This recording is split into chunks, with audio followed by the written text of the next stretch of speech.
part one red dust of Silver Mesa.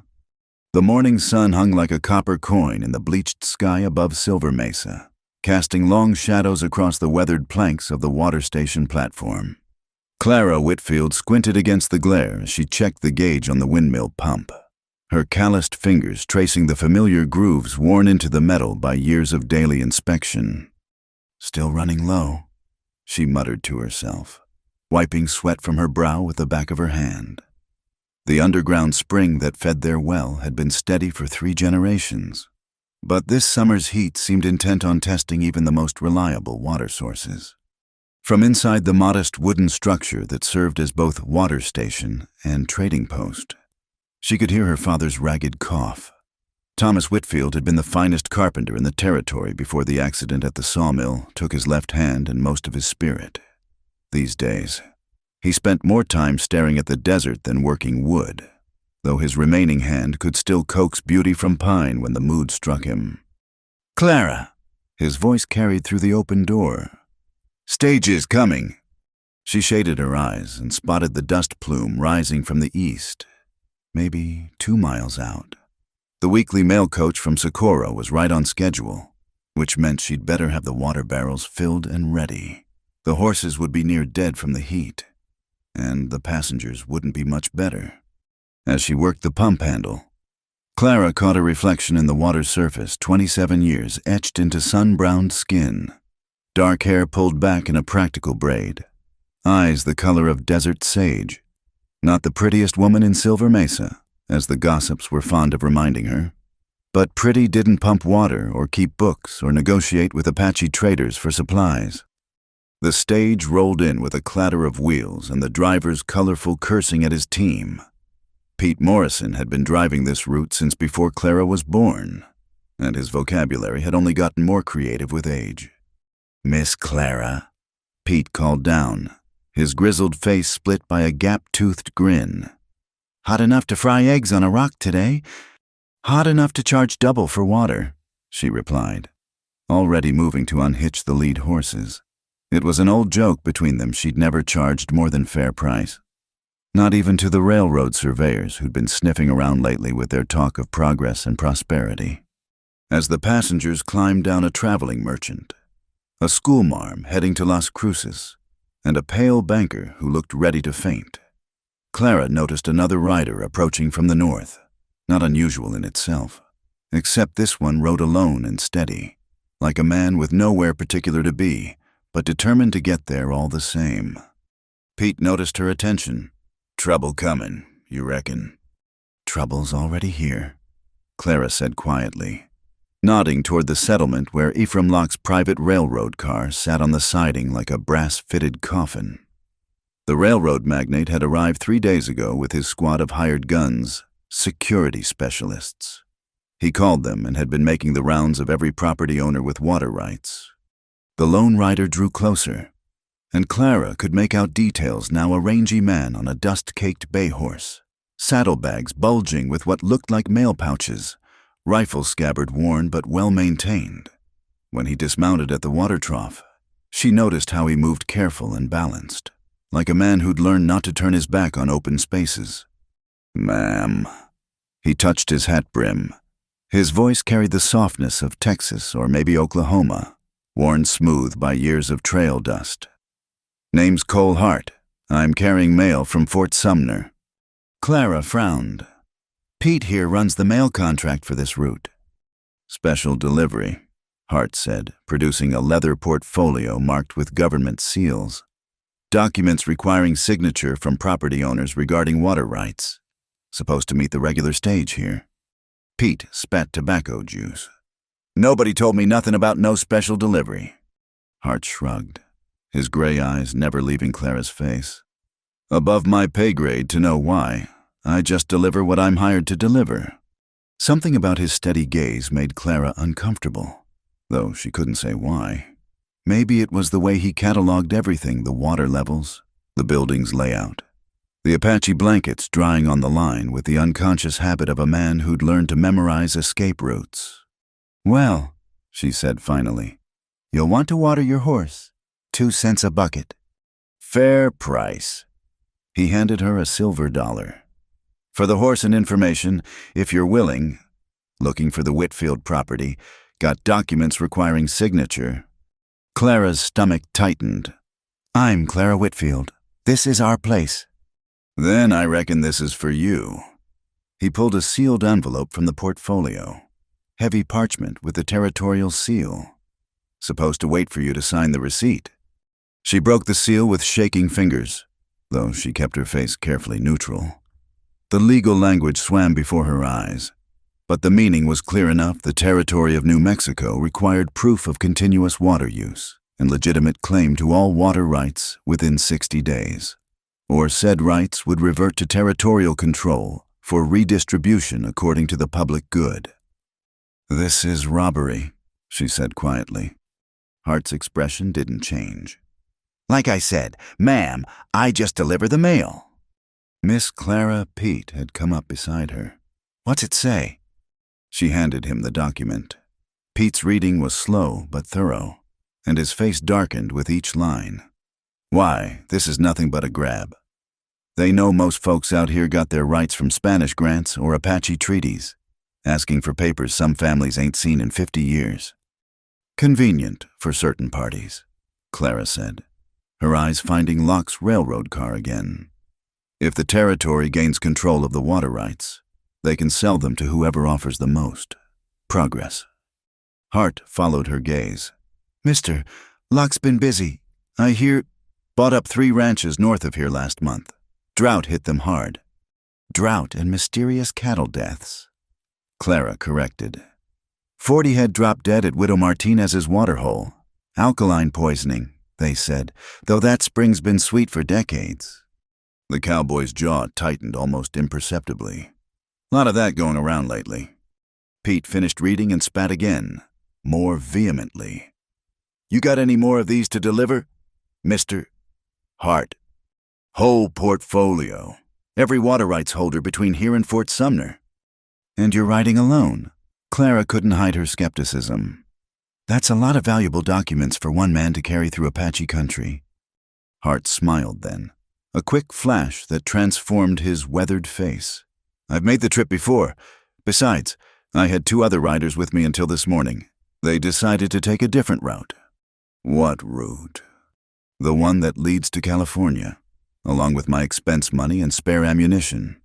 He shrugged. Hazards of the profession. Still got the documents. Though, that's what matters. Clara signed the receipt, her mind racing. 60 days to prove a claim her family had held for 3 generations. The original grant was in her father's strongbox. She was fairly certain. But certain wasn't good enough for territorial lawyers.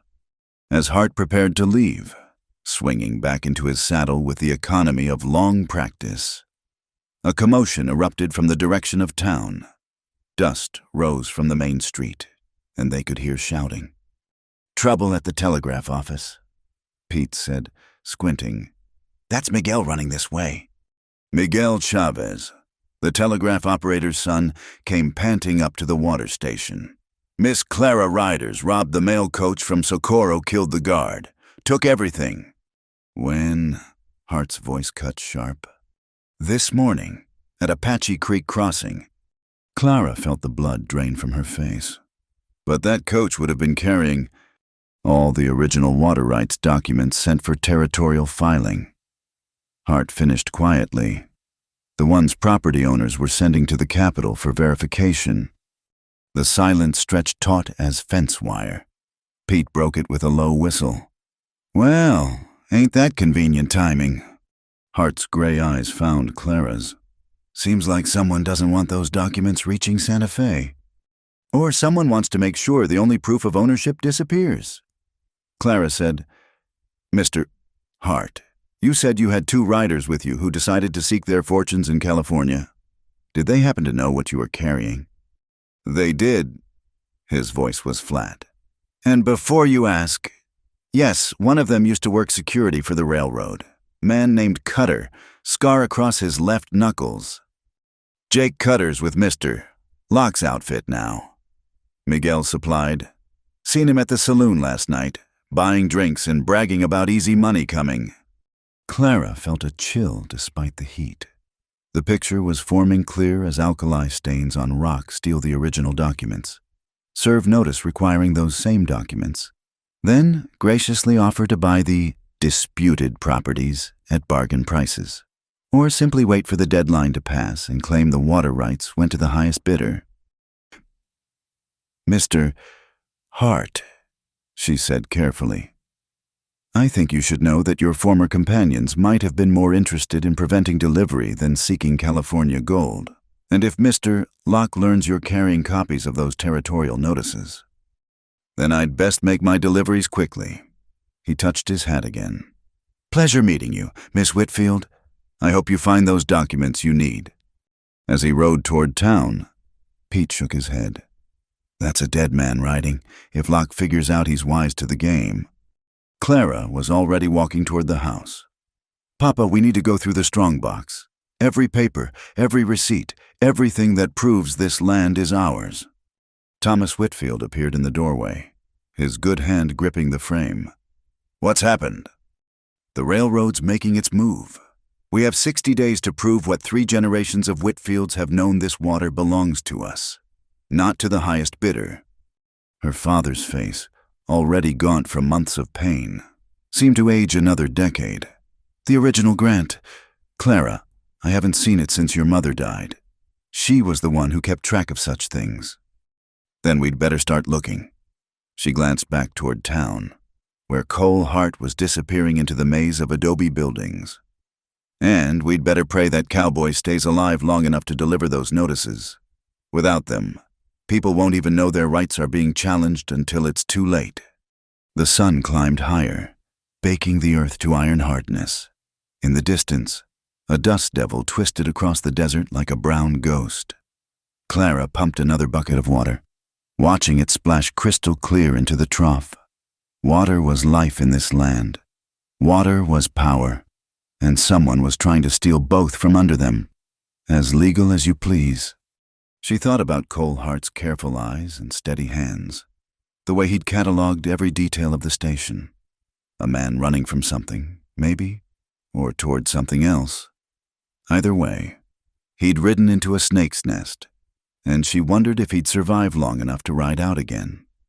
The stage passengers had refreshed themselves and climbed back aboard. Pete took up the reins, but paused before releasing the brake. "Clara, girl, you watch yourself. When men like Locke want something, they don't much care who gets hurt in the taking." "I know. Pete." She stepped back as he whistled to the team. "That's why we're going to fight them with the one thing they don't expect, the truth." As the stage rolled away toward Las Cruces, Clara stood in the settling dust, her mind turning over possibilities and dangers like a prospector panning for gold. Somewhere in this house lay the proof they needed. Somewhere in those hills rode a man who might be ally or enemy. And somewhere in that private railroad car, Ephraim Locke was no doubt raising a glass to celebrate another step toward controlling every drop of water between here and the Rio Grande. The game had begun, whether she was ready or not. And in the high desert of New Mexico territory, you played for keeps or you didn't play at all. Part 2, Water Springs and Whispered Rumors. The morning after Cole Hart's arrival brought no relief from the heat, but it did bring visitors. Clara was sorting through a box of yellowed papers when she heard horses approaching. Through the window, she saw 3 Apache riders dismounting at the water trough, their movements deliberate and peaceful. "Papa," she called softly. "We have company." Thomas Whitfield joined her at the window, his good hand resting on the rifle by the door, not threatening, just cautious. "That's Mary Nietzsche. Haven't seen her in months." Clara stepped onto the porch, raising her hand in greeting. The elderly Apache woman returned the gesture, her weathered face breaking into a slight smile. Mary Nietzsche had traded with Clara's mother for 20 years. Bringing herbs and woven baskets in exchange for cloth and metal goods.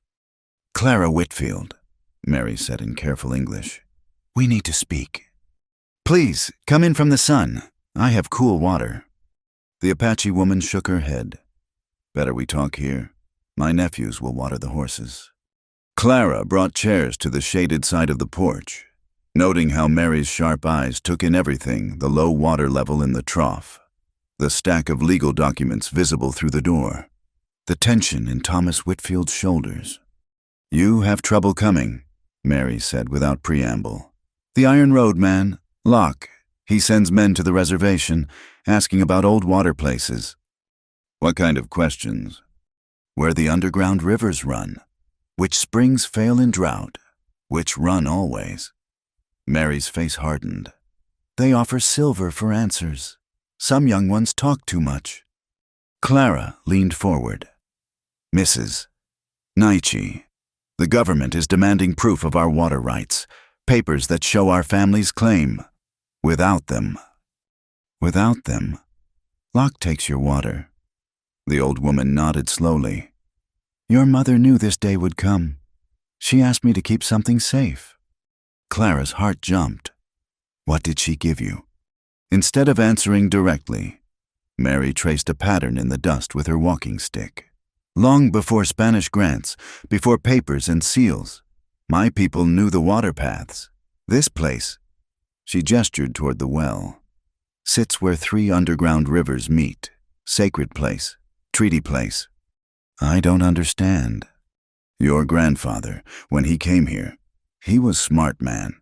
He didn't just he made agreement with my grandfather, witnessed by the territorial governor, by the Apache chief, by the priest from Socorro." Mary smiled slightly. "Your mother," she understood. "Paper is good, but witnesses are better." From a leather pouch at her waist, Mary produced a folded parchment wrapped in oilcloth. Clara's hands trembled as she opened it. The document was written in 3 languages: English, Spanish, and Apache symbols. It detailed not just the transfer of water rights, but the sacred obligation to maintain the water source for all who needed it. "This is—" Clara couldn't finish. "Older than Locke's papers, stronger than his bought laws." Mary stood, her movement stiff but dignified. "But you need more than old treaties. You need the living witnesses. The governor is dead, the chief is dead. But I live. I remember. I will speak if needed." Thomas Whitfield spoke for the first time. "Mary, if you stand with us against Locke, there could be consequences." The Apache woman's laugh was dry as desert wind. "I am 70 winters old. Thomas Whitfield. What can they do to me that time hasn't already promised?" As the Apache riders departed, Clara carefully stored the treaty with their other documents. It was more than she'd hoped for. But would it be enough? The territorial courts were notorious for dismissing Indian testimony, and one elderly woman's word against Locke's lawyers. "I need to go to town," she decided. "See if anyone else has documentation. Maybe together we can build a case." "Take the shotgun," her father advised, "and watch yourself. If Locke's men robbed one mail coach—" But Clara was already saddling her mare, her mind racing with possibilities. The ride to Silver Mesa proper took 20 minutes through scrub and sandstone, the heat already shimmering off the packed earth of Main Street by the time she arrived. The town was busier than usual. Clusters of people gathered outside the bank, the general store, the saloon, all talking in low, urgent voices. Clara caught fragments as she tied her horse at the livery. "Told me I got 30 days to show papers I ain't seen since. Widow Martinez is selling Can't Fight Without Proof. Heard that Cowboy Hart is working for Locke. Led them right to the mail coach." Clara's head snapped up at that last comment. She recognized the speaker, Amos Reed, the deputy sheriff, a man who walked the line between law and convenience with practiced ease. "That's a serious accusation, deputy," she said clearly, causing several heads to turn. "Do you have proof?" Reed's smile was thin as a razor. "Miss Whitfield, heard you had a visitor yesterday. Interesting timing. Wouldn't you say Hart shows up with notices? Mail coach gets robbed. Man's got a reputation for finding trouble." "Or trouble finds him," Clara countered. "Especially when someone pays it to—" The deputy's face darkened. "You suggesting something?" "I'm suggesting that assumptions without evidence are dangerous." Mr. Hart lost 2 men to desertion yesterday. One of them was Jake Cutter, who now works for me. The voice came from behind her, smooth as oil on water. Ephraim Locke stepped out of the bank's shadow, immaculate despite the heat in his eastern suit. 2 men flanked him, hands resting casual-like on their gun belts. One had scarred knuckles. Cutter. "Miss Whitfield," Locke continued, touching his hat brim in mock courtesy. "I heard about your family's predicament. 60 days is hardly enough time to locate documents that may not even exist anymore. I'd like to make you an offer. I'm not selling." I haven't named a price. His smile never wavered. $5,000 for your water rights. Cash? Today. That's more than your father made in 10 years of carpentry. Clara felt the crowd's attention like a physical weight. 5,000 was a fortune enough to start over anywhere. Buy a house in California. Live comfortable. She could feel the temptation in the watching faces. Could see some mentally calculating what they'd do with such a sum. "Mr. Locke," she said, loud enough for all to hear. "My family's water has served this community for 3 generations. It's watered cattle drives, kept the stage line running, saved lives during the drought of '78. You can't put a price on that kind of trust." "Everything has a price, Miss Whitfield, even trust." He pulled out a leather wallet thick with bills. $5,500, my final offer." "No." The single word rang in the sudden silence. Locke's genial mask slipped for just a moment, revealing something cold underneath. "You're making a mistake. Without proper documentation, you'll lose everything. At least this way. You walk away with something.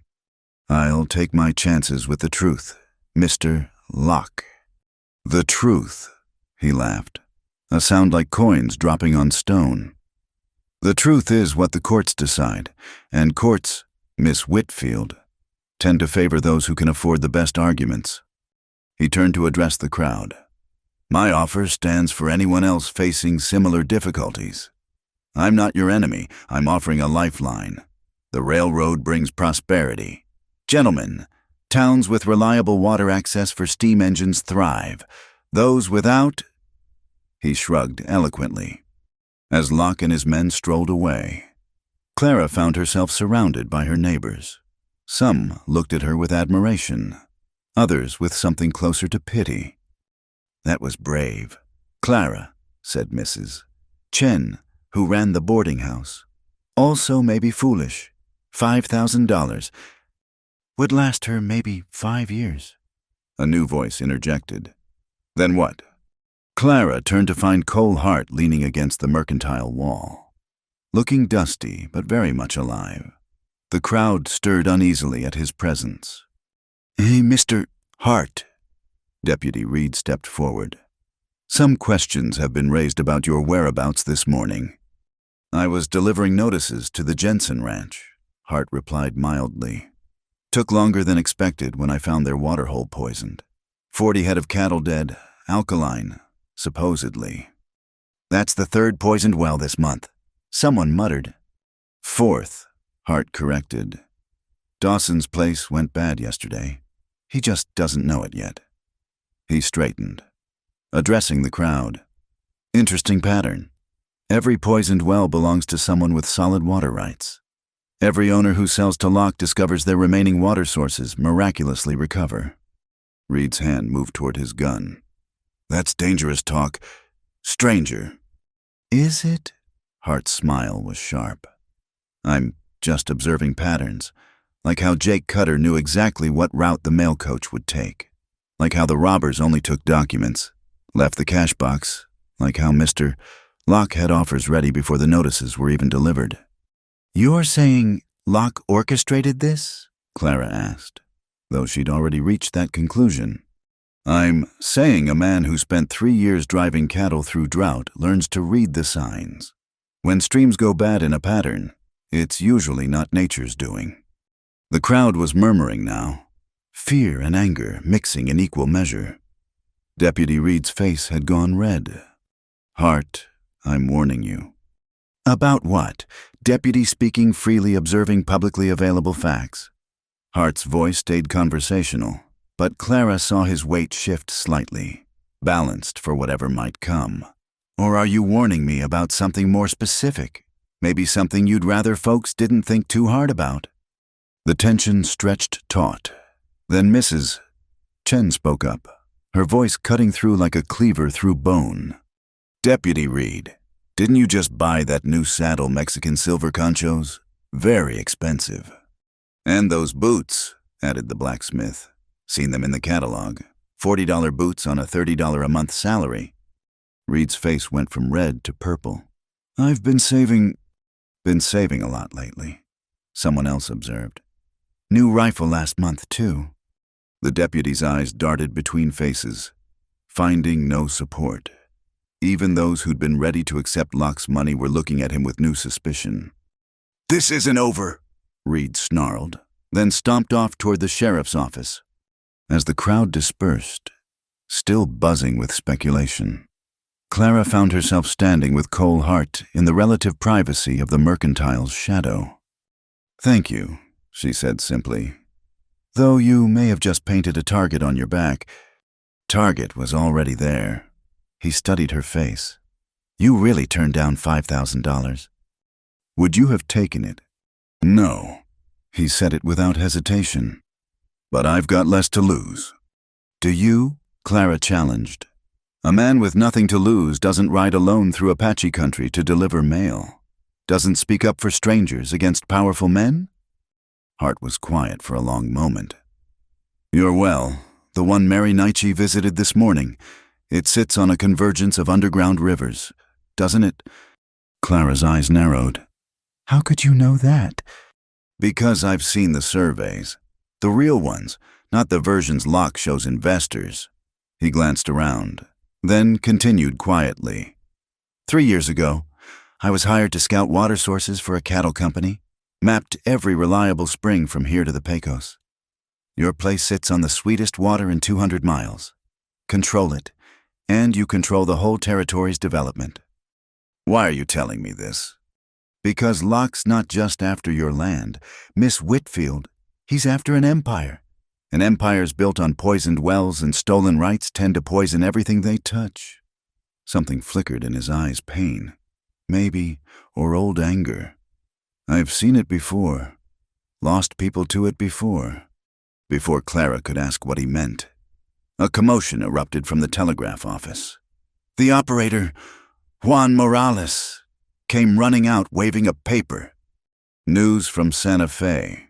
The governor's sending a circuit judge to hear water rights cases. He'll be here in 2 weeks. The announcement sent a ripple of hope through the remaining crowd. A judge meant law, meant a chance to be heard. But Clara saw the calculation in Cole Hart's expression. 2 weeks, he said quietly. Plenty of time for documents to disappear, for witnesses to have accidents, for wells to go bad. Then we'd better be ready. Clara made a decision. Mr. Hart, you know this country. You know water. Will you help me survey our boundaries, mark our sources if we're going to fight in court? We need evidence they can't dispute. He was quiet so long she thought he'd refuse. Then, I'll need a place to stay. Your Deputy Reed seems inclined to make my room at the boarding house uncomfortable. We have a barn. It's not much, but it's not the sheriff's jail. That's enough. He touched his hat. I'll gather my things. We can start at first light tomorrow. As he walked away, Clara realized she'd just invited a man she barely knew, a man half the town suspected of robbery, to stay on their property.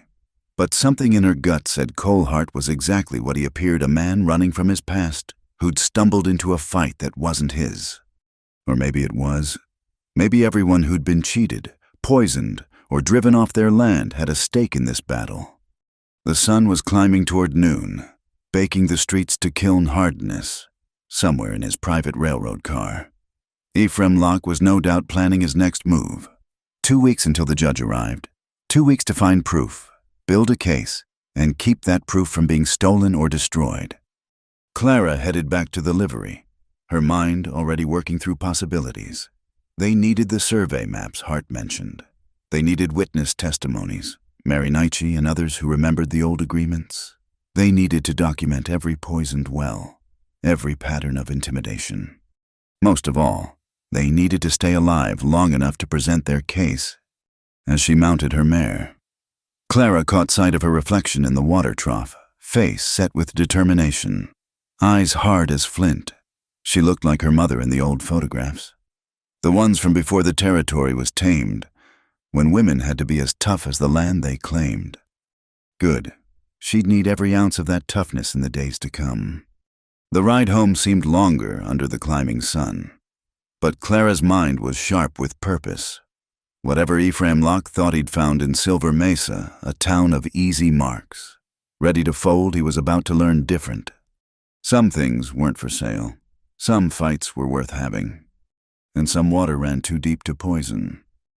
Part 3, the salt road and the scent of early rain. The morning broke gray and heavy, unusual for the season.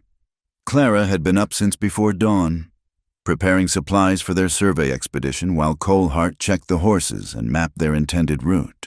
The air carried the metallic scent that promised rain precious and dangerous in equal measure in this country. "Storm building to the west," Hart observed as Clara emerged with the packed saddlebags. "Might be wise to postpone." "Can't afford to wait." She secured the bags behind her saddle. "Every day we delay is another day Locke has to strengthen his position." Hart nodded, understanding the urgency. They'd spent the previous evening studying the maps he'd kept from his surveying days, marking water sources and boundary lines. Several critical markers lay in the rough country north of Silver Mesa, areas where flash floods could turn a dry wash into a death trap in minutes. Thomas Whitfield stood on the porch, his good arm wrapped around a support post. "You be careful out there, Clara. That's Apache Canyon country. Even without storms, it's treacherous." "We'll be fine, Papa." She kissed his weathered cheek. "Keep the shotgun close. I don't trust Reed or Locke's men to stay civilized while we're gone." They rode out as the first drops of rain spattered the dust, heading north toward the salt flats that marked the old Spanish road. Hart rode slightly ahead, his eyes constantly scanning the horizon. Clara noticed he kept his rifle loose in its scabbard, ready for quick access. "Tell me about your surveying work," she said as they picked their way through a field of volcanic rock. "How did you come to map this territory?" Hart was quiet for a moment. "Came out here in '88 with the Prescott Cattle Company. They wanted to expand operations, needed reliable water mapped from here to the Brazos. I spent 2 years riding every canyon and wash, marking springs and seasonal pools. What happened to the expansion? Drought of '90. His voice went flat. "Company pushed the herds out based on my surveys, figured the water would hold. But that summer was worse than anyone predicted. Springs I'd marked as reliable went dry. Cattle died by the hundreds. People died too." Clara heard the weight in his words. "That wasn't your fault. No one can predict a drought like that." "Try telling that to a woman who lost her husband because he trusted my maps." Hart adjusted his hat against the increasing rain. "Or to kids who watched their family's entire herd die at a poisoned spring. Yeah, poison, not natural alkali. Someone had salted the water holes to drive out competition. By the time we figured it out, was too late." Now Clara understood the shadows in his eyes, the way he'd reacted to news of poisoned wells. Locke's not the first to use that trick. "No, but he's perfected it. The poison he uses, it's subtle. Takes days to work, makes it look natural. I've seen the results before." Hart pointed to a line of green barely visible through the rain. "There, that's skeleton wash. We need to follow it up to the old Apache Trail." The rain intensified as they entered the wash, turning from scattered drops to a steady downpour. The sandy bottom began to darken and run with tiny rivulets. Clara's mare danced nervously, sensing danger the humans couldn't yet see. "We need to get to high ground," Hart said urgently. "This wash drains half the mountain. When it floods..." A low rumble cut him off. Not thunder, but something deeper, more primal. Clara's head snapped up to see a wall of brown water rushing down the wash toward them, carrying debris and foam. "Ride," Hart shouted, spurring his bay up the steep bank. Clara followed, her mare scrambling for purchase on the slick rocks. Behind them, the flood roared past, transforming the peaceful wash into a churning river in seconds. They gained the ridge just as the water crested, both horses breathing hard. Clara's hands shook slightly as she watched the flood tear at the banks below. "That's how fast it happens out here," Hart said. "No warnings, no second chances." They paralleled the wash from above, rain streaming off their hat brims. After an hour of careful riding, Hart pointed to a cluster of ruins barely visible through the downpour. "Old stage station? We can wait out the worst there." The abandoned building offered partial shelter, though the roof had long since collapsed. They led the horses into what had been the main room, where 3 walls still stood. Hart immediately set about gathering dry wood from protected corners while Clara unpacked their supplies. "This was the Butterfield station," Hart explained as he coaxed a small fire to life. "Abandoned after the Apache Wars. The spring here went bad." "Poisoned?" "No, this time natural. Earthquake in '81 shifted the water table." He fed dry grass to the flames. "Lot of history in these walls. Stage drivers used to swap stories here, share information about water holes and Indian sign." Clara wrung water from her jacket and hung it near the fire. The forced intimacy of the small space made her acutely aware of Hart's presence. In town, with people around, he'd seemed like just another drifter.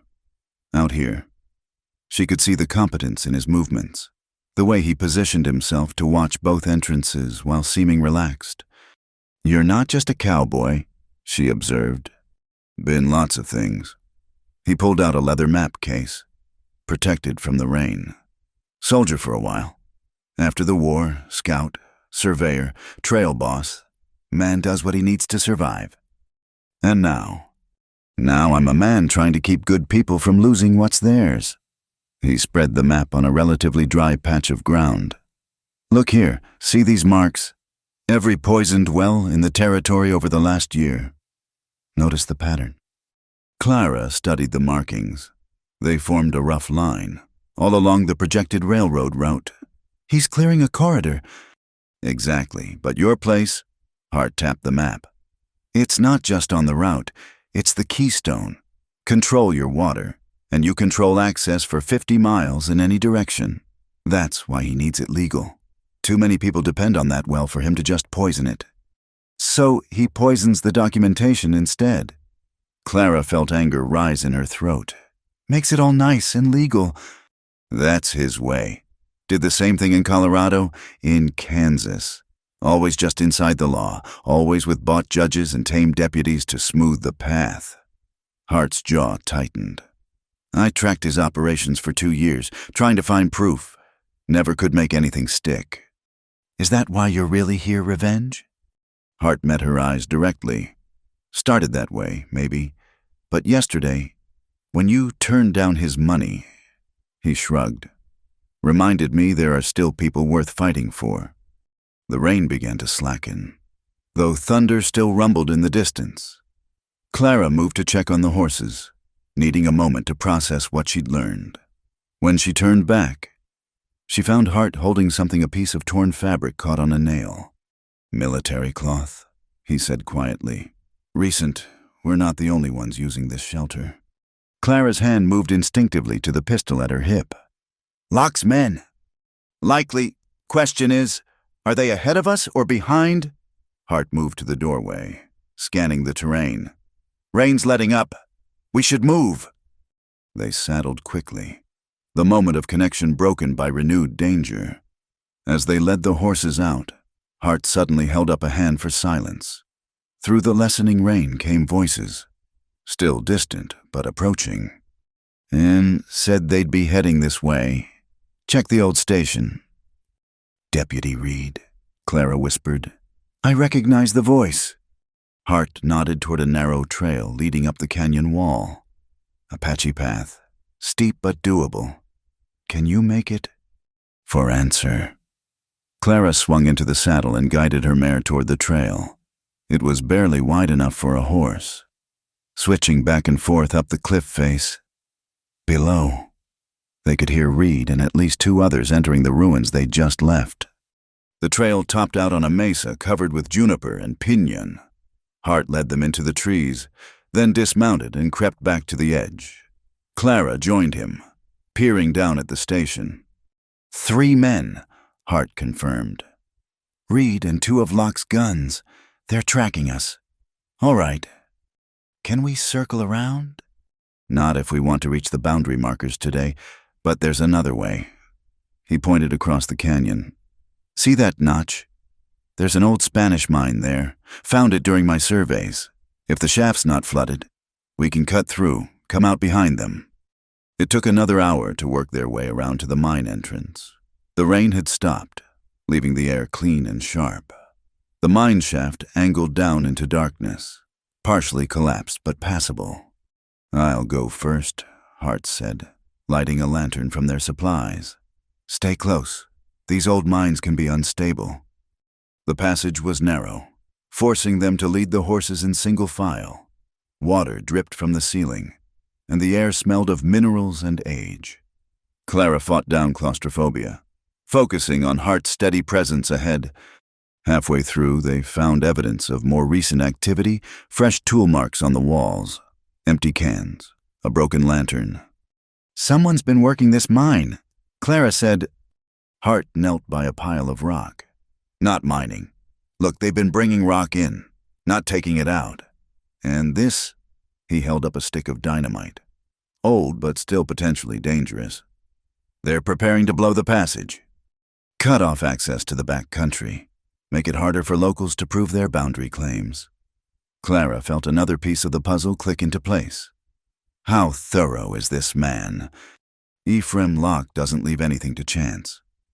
Hart carefully set the dynamite aside. We need to warn people. If they blow this passage with someone inside. They emerged from the mine as afternoon sun broke through the clouds, painting the wet rocks in shades of gold and red. Below them stretched a valley Clara recognized the eastern boundary of her family's claim, marked by an ancient cottonwood and a stack of stones her grandfather had placed. But between them and the markers stood a camp, 4 men, heavily armed, with surveying equipment. Claim jumpers, Hart said grimly, establishing a counterclaim to challenge yours in court. Clara studied the situation. The men hadn't seen them yet, focused on their equipment. We need those markers documented. I can get close enough for sketches and notes, Hart offered. But if they see us, they won't. Clara pointed to a wash that curved around the camp, still running with floodwater. The noise will cover our approach. They worked their way down carefully, using every bit of cover. Hart proved to be an excellent sketch artist, quickly capturing the landmarks and the illegitimate survey crew in detailed drawings. Clara made notes of everything she saw, including the company markings on their equipment, all traceable to Locke's operations. As they prepared to withdraw, one of the men stood and stretched. Clara recognized him immediately. Jake Cutter, the deserter from Hart's mail run. That's far enough, a voice said behind them. They turned to find Deputy Reed and another man, guns drawn. Reed's smile was cold as yesterday's coffee. Well now, Miss Whitfield, interfering with a legal survey operation, that's a serious offense. Legal, Clara kept her voice steady. On my family's land? Disputed land, Reed corrected. Until the courts say otherwise, which gives Mr. Locke's representatives every right to establish their own survey markers. Hart had gone very still beside her, but Clara could feel the tension radiating from him like heat. Now, Reed continued, you folks are going to turn around nice and slow. Head back to town. Forget what you saw here. Otherwise, well, accidents happen in rough country. Flash floods, mine collapses, all sorts of tragedies. Is that a threat? Deputy Clara asked. Just observing the dangers of the territory, ma'am. Reed's gun never wavered. Your choice. Hart spoke for the first time. Actually, Deputy, I think you've got bigger problems. Reed's eyes narrowed. Such as? Such as the Apache hunting party that's been tracking us for the last mile. Hart nodded toward the ridge. About 8 braves, probably wondering why armed men are camped on treaty land without permission. Reed's partner spun around, scanning the ridgeline nervously. In that moment of distraction, Hart moved. Not for his gun, but diving sideways, pulling Clara with him into the wash. The rushing water caught them, carrying them downstream in a tumble of cold and confusion. Clara surfaced gasping, Hart's arm around her waist as he guided them toward an eddy. Behind them, shouts and a single gunshot echoed off the canyon walls. "Can you ride?" Hart asked urgently. Clara nodded, already moving toward where their horses waited. They mounted and rode hard, water streaming from their clothes. Behind them, more shouts and the sound of confusion, Reed's men unsure whether to pursue or deal with the possibly fictional Apache threat. They didn't slow until they reached familiar territory, the sun now low on the horizon. Both were soaked, exhausted, but alive. "Were there really Apache?" Clara asked. "Probably. They keep an eye on their borders." Hart's smile was tight. But whether they care about Reed's activities is another question. Clara realized she was shivering, reaction setting in. Hart noticed too, immediately shrugging out of his coat and draping it around her shoulders. "We got what we needed," he said. "Documented their survey camp, proved they're establishing false markers. That'll help in court. If we make it to court..." Clara pulled his coat tighter, smelling leather and horse and something uniquely him. "Reed won't let this go." "No, but now we know how far they're willing to go." Hart met her eyes. "This is going to get worse before it gets better. You still want to fight?" Clara thought of her father, of Mary Nietzsche, of all the families depending on fair access to water. "Do I have a choice?" "There's always a choice. You could take Locke's money, start over somewhere else." "Could you walk away, knowing what he'll do to this place?" Hart was quiet for a long moment. "No. I tried running from my failures once. Doesn't work. The past has a way of catching up." They rode the rest of the way in companionable silence, the shared danger creating a bond that words couldn't quite capture. As the lights of the water station came into view, Clara made a decision. "Stay for supper. Papa will want to hear what we found. And you need dry clothes. Your reputation was ruined the day I refused to remarry after becoming a widow." Clara's laugh was dry. "At least now I'm earning the gossip." As they approached the station, Thomas Whitfield emerged with a shotgun, visibly relaxing when he recognized them. "Thank God," he breathed. "Word came that Reed was hunting you. I thought..." He stopped, taking in their soaked condition. "What happened?" "We found proof," Clara said simply. "And trouble, but mostly proof." Inside, while Hart dried off in the barn, Clara showed her father the sketches and notes. Thomas studied them with growing anger. "Claimed jumpers on our eastern boundary. Of course. Establish a presence. Challenge our markers in court. Create enough confusion to justify seizure. Hart says it's Locke's standard practice. He's done this before." Her father looked at her shrewdly. "You trust this man, Hart?" Clara considered. "He saved my life today. Could have used the situation to ingratiate himself with Reed, with Locke. Instead, he risked everything to help us. Man who makes enemies of powerful people usually has good reasons," Thomas observed, "or bad judgment." "Maybe both." Clara smiled slightly. "But right now, he's the best ally we have." Later, over a simple meal of beans and cornbread, they planned their next moves. The judge would arrive in 10 days. They needed to secure witness testimonies, document all the poisoned wells, gather every scrap of evidence they could find. "I'll ride out to the other affected ranches," Hart offered. "Get sworn statements about the poisonings. If we can establish the pattern, we'll go together. Clara interrupted. Safety in numbers, and people are more likely to talk to me than a stranger. Hart looked like he wanted to argue, then nodded. Fair point. As the evening wore on, the storm that had threatened all day finally broke in earnest. Lightning split the sky, thunder shook the walls, and rain hammered down in sheets. Hart made to leave for the barn, but Thomas stopped him. No sense drowning between here and there.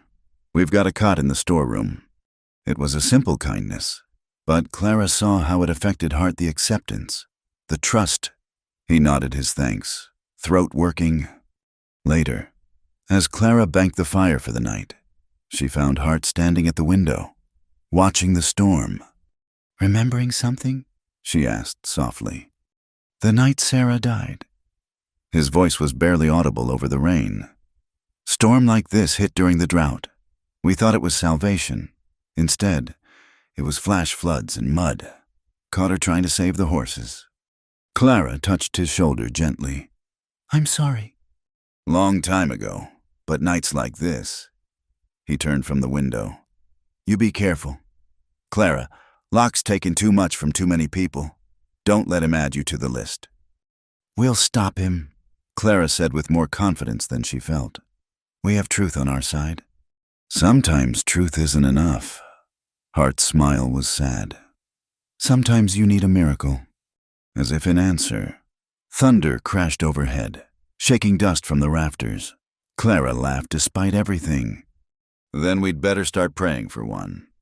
The storm raged on, but inside the small station, there was warmth and purpose and the beginning of something that might, with luck and courage, be enough to stand against Ephraim Locke's empire of poison and paper. 10 days until the judge arrived. 10 days to build a case that could save not just their water, but their entire way of life. Clara fell asleep to the sound of rain, dreaming of clear springs and clean justice, while somewhere in the darkness, their enemies planned their next move. Part 4, the sandstorm night and the offer of a bed. The sandstorm hit Silver Mesa 3 days before the judge was due to arrive. It came out of the southwest like a brown wall of fury, turning day to darkness and filling the air with stinging grit that found its way through every crack and crevice. Clara had seen it coming from the water station's porch, where she and Hart were reviewing the witness statements they'd collected. The horizon had been swallowed by a rolling cloud of dust that reached from earth to sky. That's a bad one, Hart said, already moving to secure loose items. We need to get to town. Warn folks. They rode hard ahead of the storm, Clara's mare fighting the rising wind. By the time they reached Silver Mesa's main street, visibility was down to mere yards. People were scrambling to bring in washing, shutter windows, get livestock to shelter. The hotel, Clara shouted over the growing roar. Mrs. Chen will need help with the guests. They spent the next hour in frantic preparation, helping board windows, hauling water barrels inside, making sure the elderly and infirm were secure.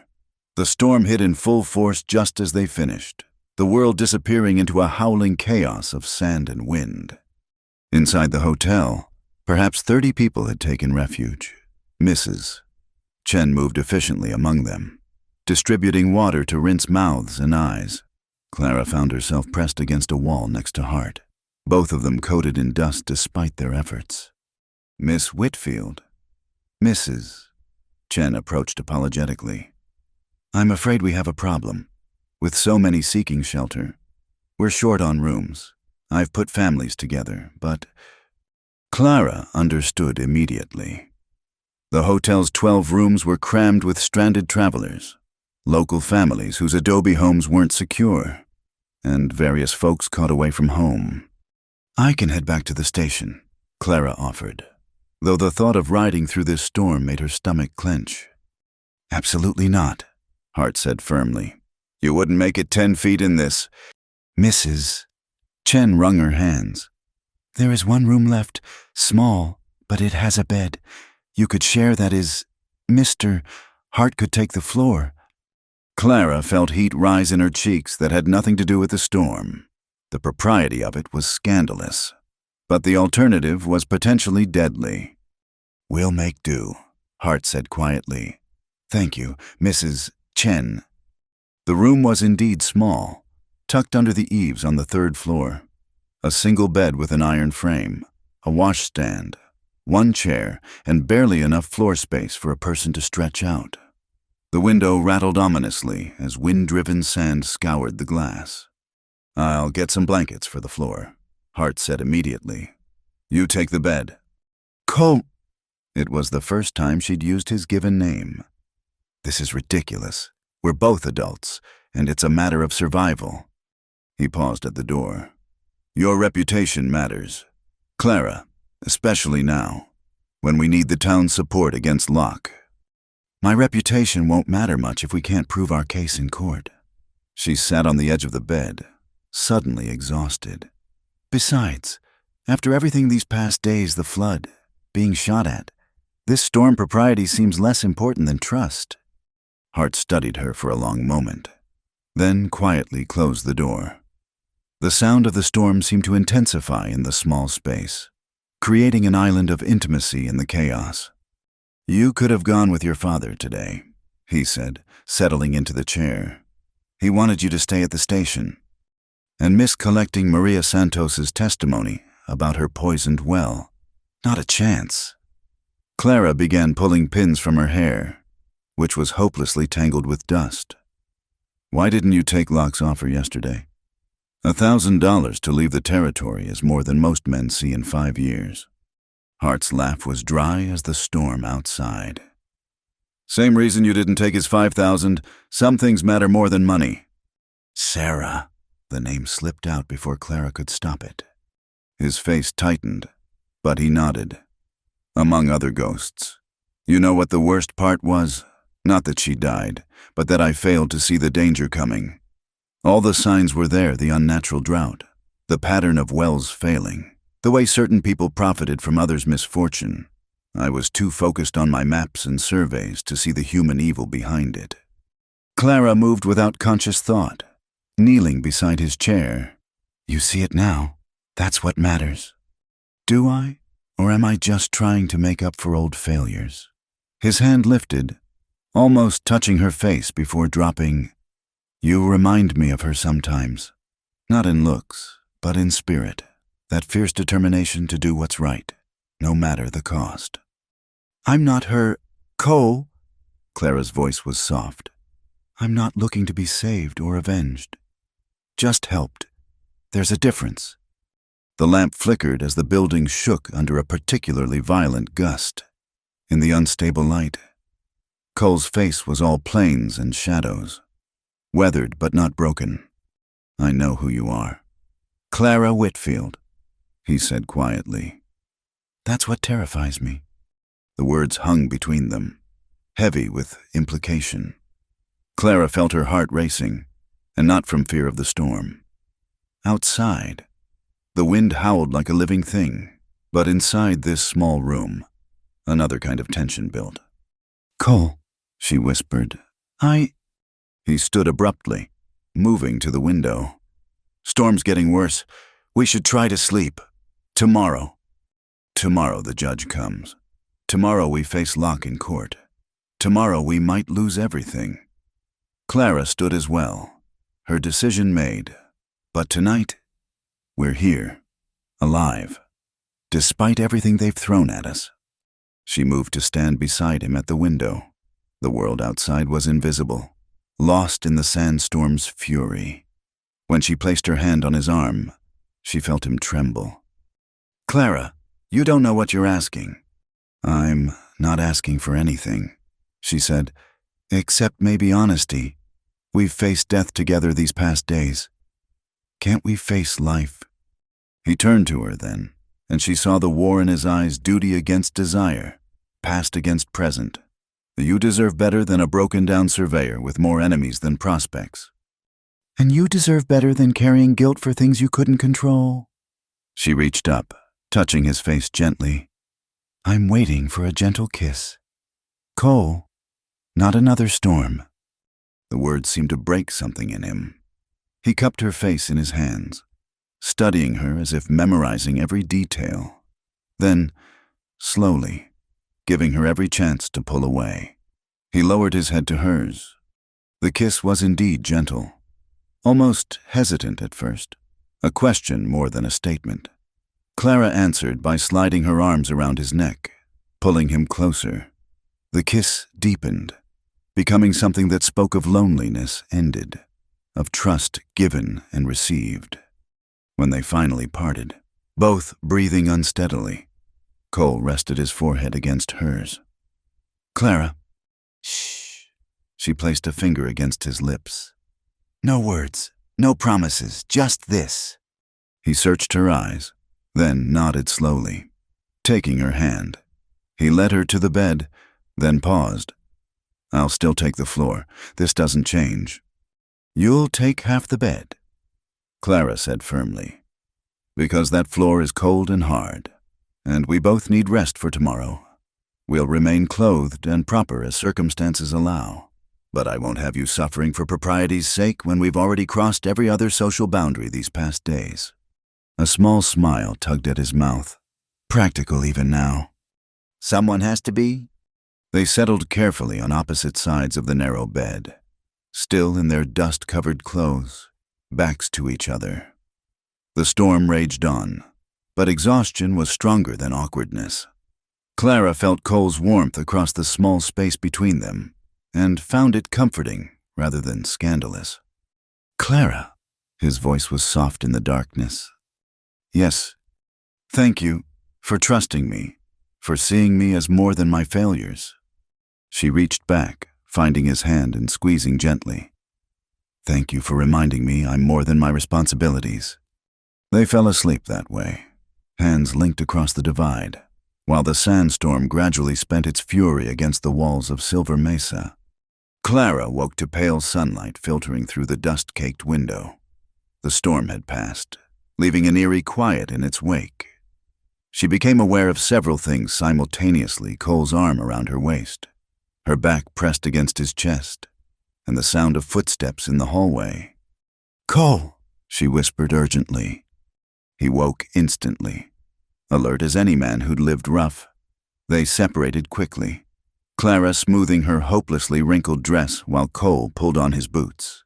A knock came at the door. "Miss Whitfield, Mr. Hart, Mrs. Chen sent me to tell you the storm's passed." Clara recognized the voice. Young Tom Morrison, Pete's nephew. She opened the door, trying to project calm dignity despite her disheveled appearance. Tom's eyes widened slightly, but he kept his expression neutral. "Pa says to tell you the judge arrived early. He's setting up court in the town hall. Proceedings start at noon." Clara's heart jumped. They'd expected another day to prepare. "Thank you, Tom. We'll be down directly."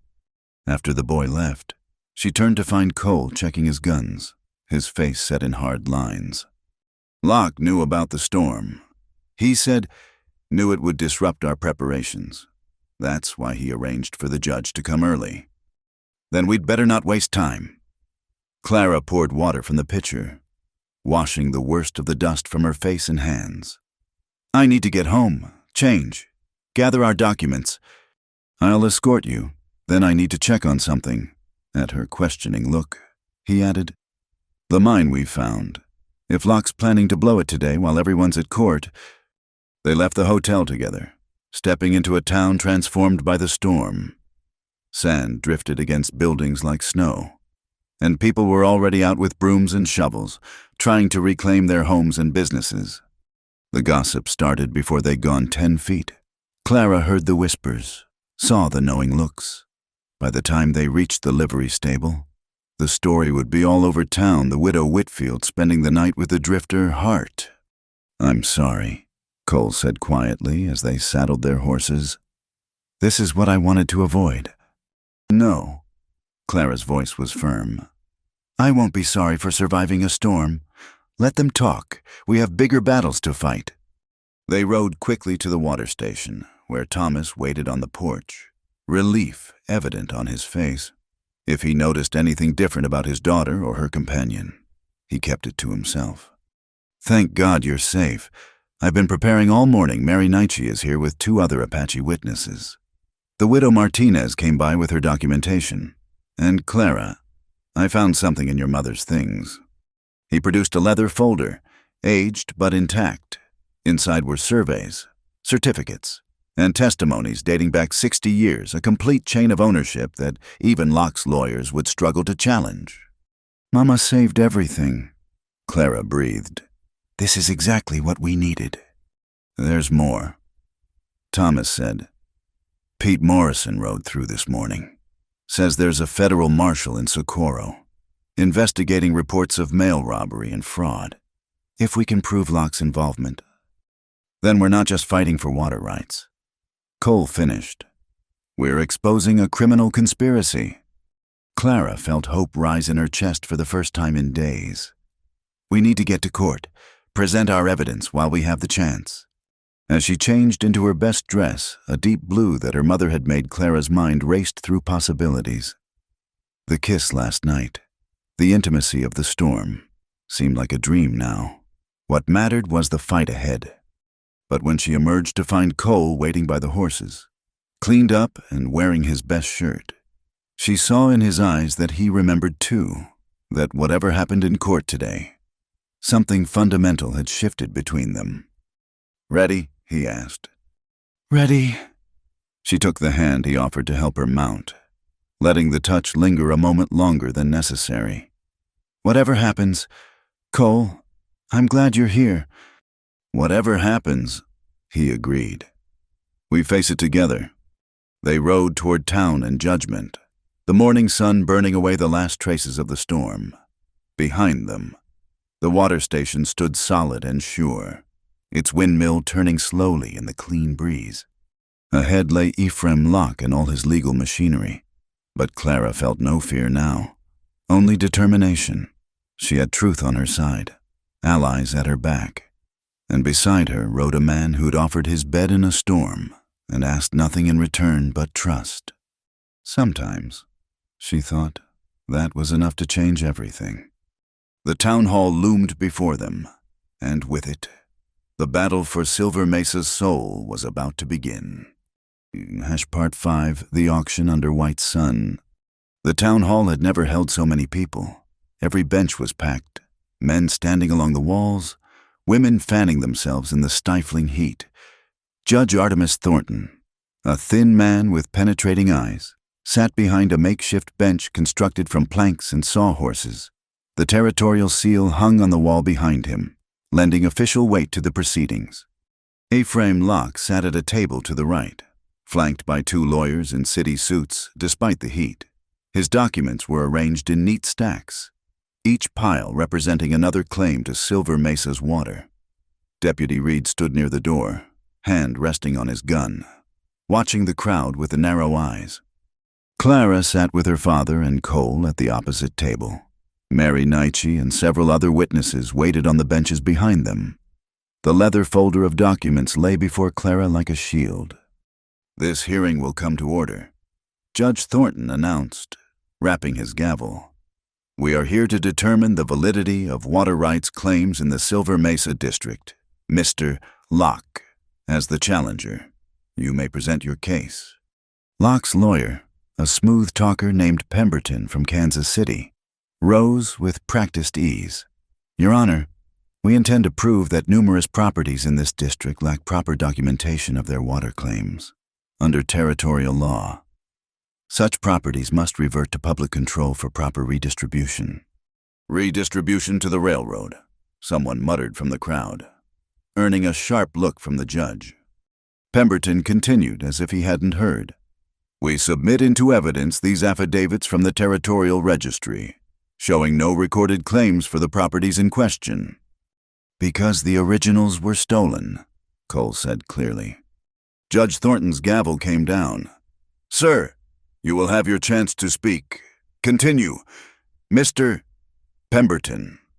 For the next hour, Locke's team built their case with a methodical precision. Maps showing the proposed railroad route, testimony from experts about the need for controlled water distribution, documents suggesting that Spanish and Mexican grants were invalid under American law. It was impressive and damning. When Clara's turn came to respond, She stood on legs that felt unsteady. The whispers about her night at the hotel followed her to the front of the room. "Your Honor," she began, "my family has held the water rights to our property for 3 generations. We have served this community faithfully, never denying water to any who needed it." "That's all very touching, Miss Whitfield," Pemberton interrupted. "But do you have documentation, legal proof?" Clara opened the leather folder. "I have this treaty, witnessed by the territorial governor in 1853, granting water rights to my grandfather in exchange for maintaining access for all travelers and residents." She handed the document to the judge, who examined it carefully. Pemberton huddled with Locke, whispering urgently. "This appears to be in order," Judge Thornton said slowly. "Mr. Pemberton. We question the authenticity. Your Honor, how convenient that this document appears just when needed. We request time to verify." "I can verify it." Mary Nietzsche rose from her seat, her presence commanding despite her age. "I was there when it was signed. My grandfather made his mark on that paper, agreeing to share the sacred waters."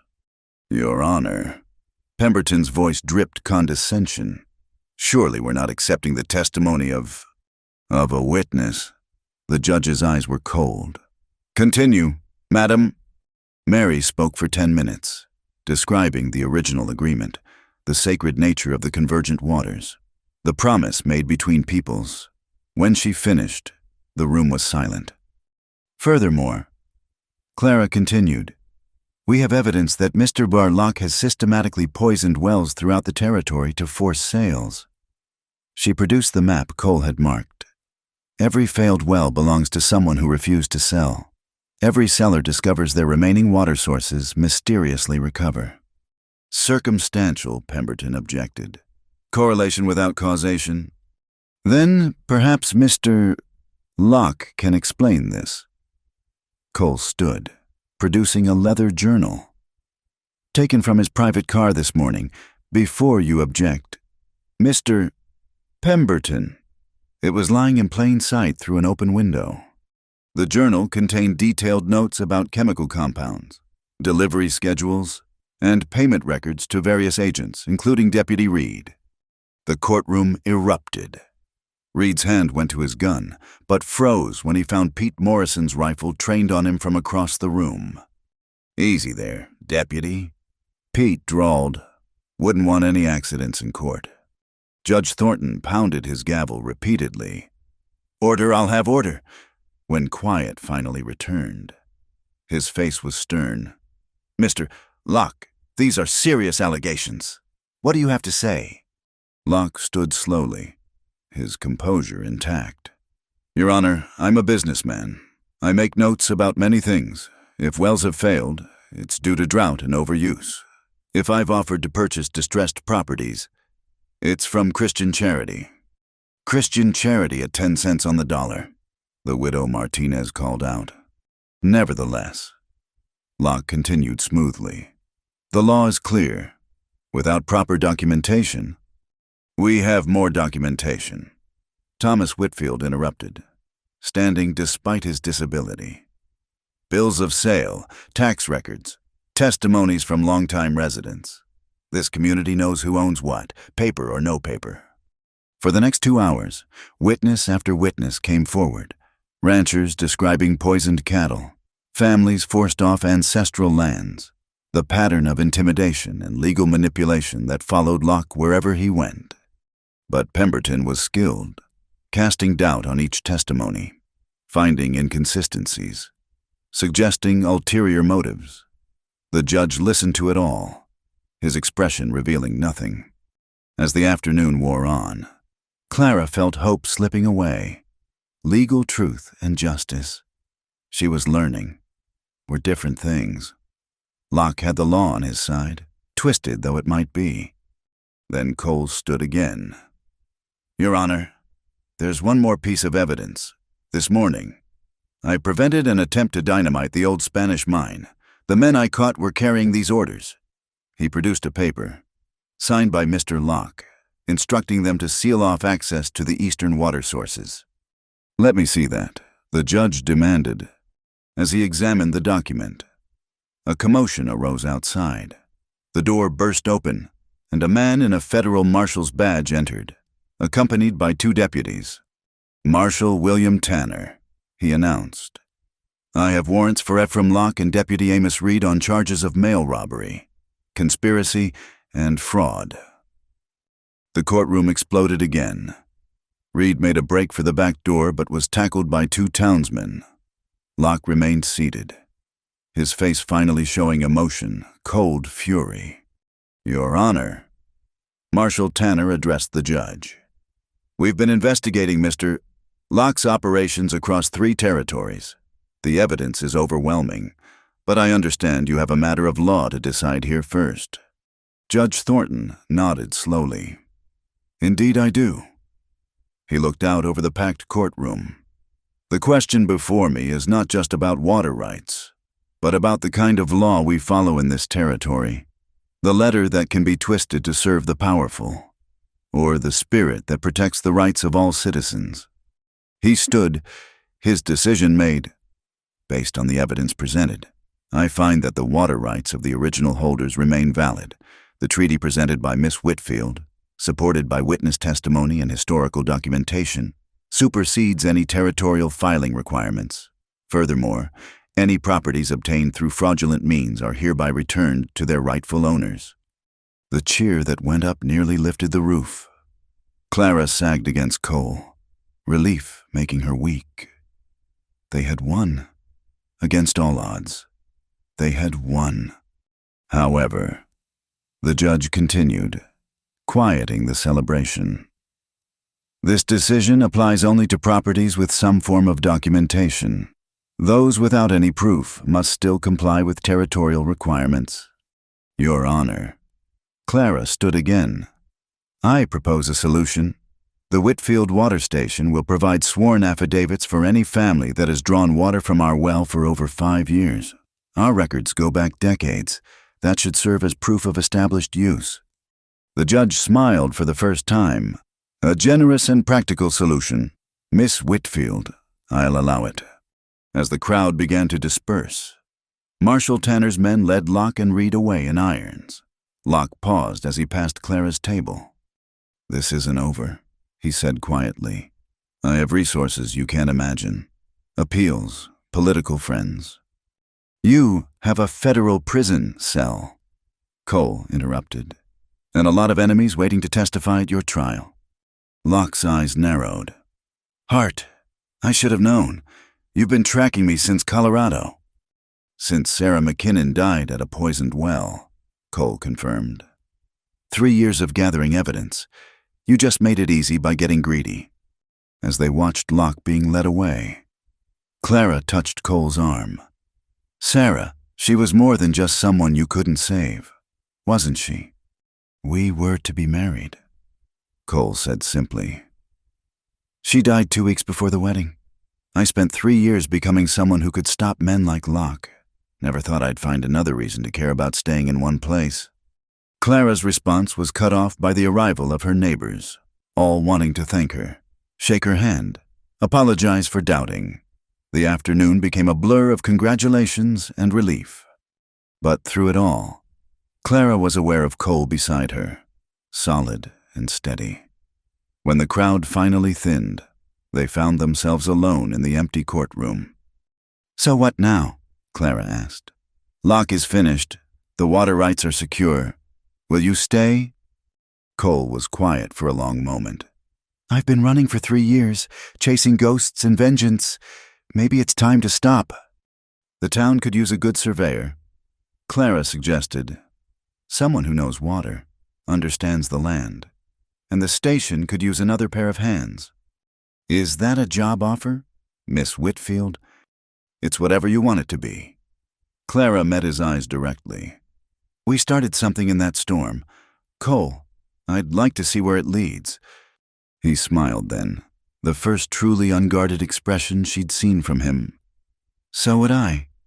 As they left the courthouse together, the late afternoon sun painted Silver Mesa in shades of gold.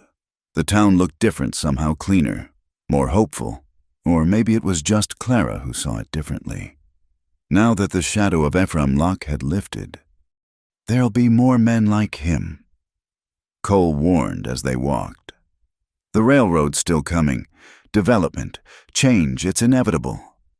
But it doesn't have to come through poison and theft. Clara said firmly, "We've proven that today. The law can work for ordinary people if we stand together."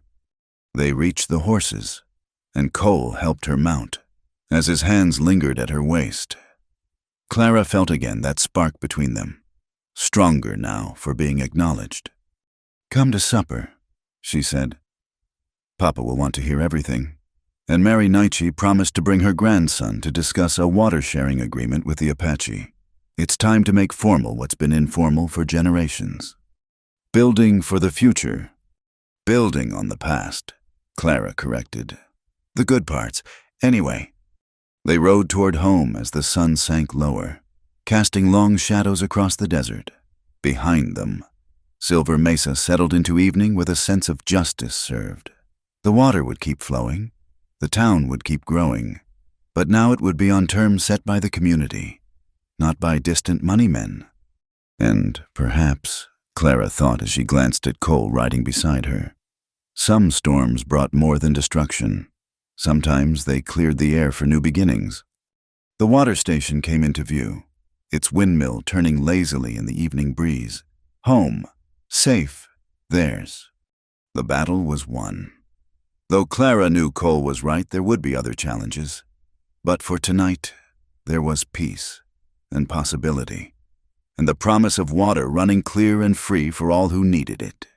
It was enough, more than enough. It was everything. Part 6, Underground Water and Sky Fire. The celebration of their courtroom victory was short-lived.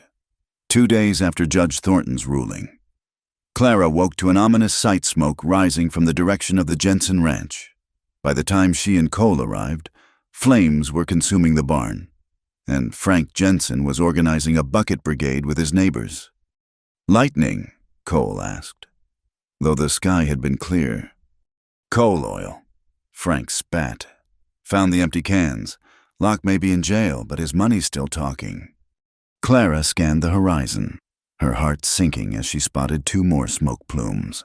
"The Martinez place, and that looks like the direction of the Chen boarding house. They're burning out everyone who testified," Cole said grimly. "We need to organize. Fast." Within an hour, riders had spread the word throughout the valley. By noon, over 50 people had gathered at the water station ranchers, townspeople, even some of the Apache from the reservation.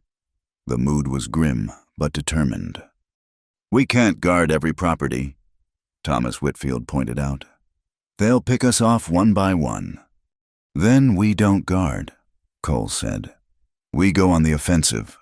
"Clara, remember what Mary Nietzsche said about the underground rivers?" Clara nodded. 3 streams converging beneath our well. "Why?" "Because water runs downhill, even underground.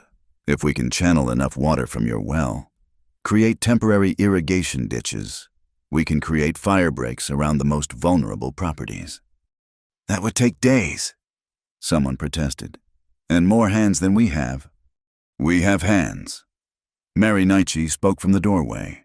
Behind her stood a dozen Apache men with shovels and picks. "My grandson convinced the council. Fire threatens all Apache, Mexican, Anglo. We work together or burn separately." The work began immediately. Under Cole's direction, teams started digging irrigation channels radiating out from the water station. It was back-breaking labor under the June sun. But no one complained. Women and children hauled water. Men dug trenches. And even Thomas Whitfield worked one-handed, designing simple gates to control water flow. As the sun began to set, painting the sky in shades of orange and red, a rider approached at full gallop. Clara recognized Jake Cutter, Locke's former employee, who'd wisely disappeared after the trial. "They're coming," he shouted. 20 men, maybe more, armed with torches and rifles. They plan to burn the whole valley. starting with the water station. "Why warn us?" Cole demanded, rifle already in hand. "Because I may be a thief, but I ain't no murderer." Cutter gasped. "There's women and kids here. Besides, Locke left me to hang when the marshal came. I owe him nothing." Clara felt fear twist in her stomach, but pushed it down. "How long?" "An hour, maybe less. They're gathering at Skeleton Wash." "Then we'd better be ready," Cole said. He turned to the crowd. "Anyone who wants to leave, go now. No shame in it. This isn't your fight." No one moved. "It's all our fight," Pete Morrison said simply. "They burn one of us. They burn all of us." The next hour was organized chaos. Women and children were sent to the reinforced adobe storage building. Men took positions behind water barrels and wagons. The Apache warriors, expert at desert warfare, melted into the gathering darkness around the perimeter. Cole found Clara checking her rifle for the third time. "You should be with the others. Inside." "Would you go inside if I asked?" "No." "Then you have your answer." She met his eyes. "We stand together or not at all." He pulled her close for a brief, fierce embrace. When this is over, we'll have all the time in the world." Clara finished. "Now go. They need you coordinating the defense." As if summoned by her words, the first torches appeared on the horizon. 24 men on horseback, flames dancing in the darkness. They stopped just outside rifle range, and a familiar voice called out, "People of Silver Mesa, we have no quarrel with you. Send out the woman Clara Whitfield and the man Cole Hart, and we'll leave the rest of you in peace." Clara recognized the speaker Sam Briggs, Locke's former foreman, a man with dead eyes and a reputation for violence. "Come and get us," Cole shouted back. So be it. The riders charged, torches held high, rifles firing. The defenders responded with a volley that emptied several saddles, but there were too many attackers, and they were spreading out, trying to flank the station. That's when nature intervened. The clear evening sky, which had been cloudless moments before, suddenly flickered with lightning, not the distant heat lightning common to summer evenings, but close, violent strikes that split the air with thunder. "Storm coming in fast," someone shouted. But Cole was watching the attackers, saw their strategy. They're not trying to break through, they're Clara. They're setting fire to the grass upwind. Sure enough, flames were already racing through the dry buffalo grass, driven by the rising wind toward the station. Within minutes, a wall of fire would engulf them all. "The ditches," Clara shouted. "Open all the gates, flood everything." Men ran to comply, pulling the wooden barriers Cole had designed. Water poured from the station's reserve tanks into the freshly dug channels, racing outward in a spreading web. The fire met the water-soaked earth and faltered, hissing and steaming. But it wasn't enough. The flames were too widespread, the water too limited. That's when the storm truly hit. The first drops were huge and cold, splattering in the dust. Within seconds, it became a deluge. Lightning crashed down, striking a rider who'd ventured too close, sending his companions fleeing. The fire, so threatening moments before, was reduced to smoldering black char under the assault of rain. "It's like the story," Mary Nietzsche called out, laughing despite the danger. "Skyfather sends water to save Earth Mother's children." The remaining attackers, caught between the defenders' rifles, the Apache warriors emerging from concealment, and the fury of the storm, broke and ran. Some weren't fast enough. Cole counted at least 8 men down, captured or worse. As quickly as it had come, the storm began to pass, leaving behind the clean scent of rain on desert earth. Clara stood in the mud, water streaming from her hair, and surveyed the damage. The fire line was dead, the attackers scattered, and miraculously, none of the defenders seemed seriously hurt. "Clara," Cole's voice was urgent. She turned to see him kneeling by a fallen figure, Sam Briggs, shot through the shoulder and abandoned by his men. Don't understand, Briggs gasped. Paid the Navajo medicine man. Weather should have been clear. You tried to control the weather. Clara knelt beside him. To ensure the fire would spread. Briggs coughed, blood on his lips. Locke, even from jail. Still pulling strings. Railroad Council. They need this water. Won't stop. Can't stop. Who else is involved? Cole demanded. Who's paying for this? But Briggs' eyes had already gone glassy, staring at the lightning-torn sky. As dawn approached, the full scope of their victory became clear. The fire breaks had held where needed. The storm had done the rest. Several of the attackers had been captured and were already talking, providing names and plans that Marshal Tanner would find very interesting. We need to make this permanent, Thomas Whitfield said as the community gathered to assess damage. The ditches, turn them into real irrigation channels. A water distribution system, Clara added, understanding immediately. Not just for firefighting, but for farming, for growth, controlled by the community, not by any one owner. The Apache know the old channels. Mary Nietzsche offered, where the ancients dug, where water wants to flow. We can show you. Over the next hours, as people cleaned up and tended wounds, a new vision for Silver Mesa began to take shape. Not just a water station serving travelers, but a true community resource. Shared labor, shared water, shared prosperity. It's what Locke feared most. Cole observed to Clara as they stood watching the sunrise paint the wet desert in brilliant colors. People working together, taking control of their own destiny. No room for robber barons in that equation. Will you stay to see it built? Clara asked. Your work here catching Locke, saving the town it's done. You could go anywhere. Cole was quiet for a long moment, then reached for her hand. I spent 3 years chasing ghosts, letting the past drive my future. Last night, fighting beside you, protecting something worth saving. I realized I'd been looking at it all wrong. How so? Sarah's gone. Nothing will bring her back. But I can honor her memory by building something new, something good, here, with you, if you'll have me. Clara turned to face him fully, seeing the hope and uncertainty in his eyes. Around them, their neighbors worked and laughed, building new connections as strong as the irrigation channels they planned.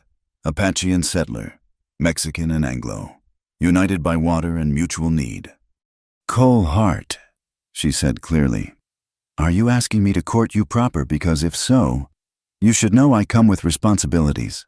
A stubborn father, a water station that needs constant tending, and now apparently, an entire community irrigation project. I'm asking you to let me share those responsibilities, he replied. To build something together that neither of us could manage alone. And yes, to court you proper, though after sharing a hotel room in a sandstorm, we might be past some of the usual proprieties. Clara laughed, not caring who saw as she pulled him close. Past them and glad of it. Yes, Cole, stay, build, live. They kissed there in the morning light, while around them the desert bloomed with unexpected water and new hope. The storm had passed, leaving the air clean and full of promise. Later, as they helped dig the first permanent irrigation channel, Clara reflected on how much had changed in just weeks. She'd started fighting simply to keep what was hers. Now she was part of something larger, a community, united by more than just proximity, but by shared purpose and mutual trust. Locke was wrong about one thing, she told Cole as they worked side by side. He said everything has a price, but some things community, justice, love they can't be bought, only earned. And defended, Cole added, glancing at the horizon where storm clouds still lingered. This won't be the last challenge. The railroad will still come. Others like Locke will try again. Then we'll be ready, Clara said simply. Water finds a way.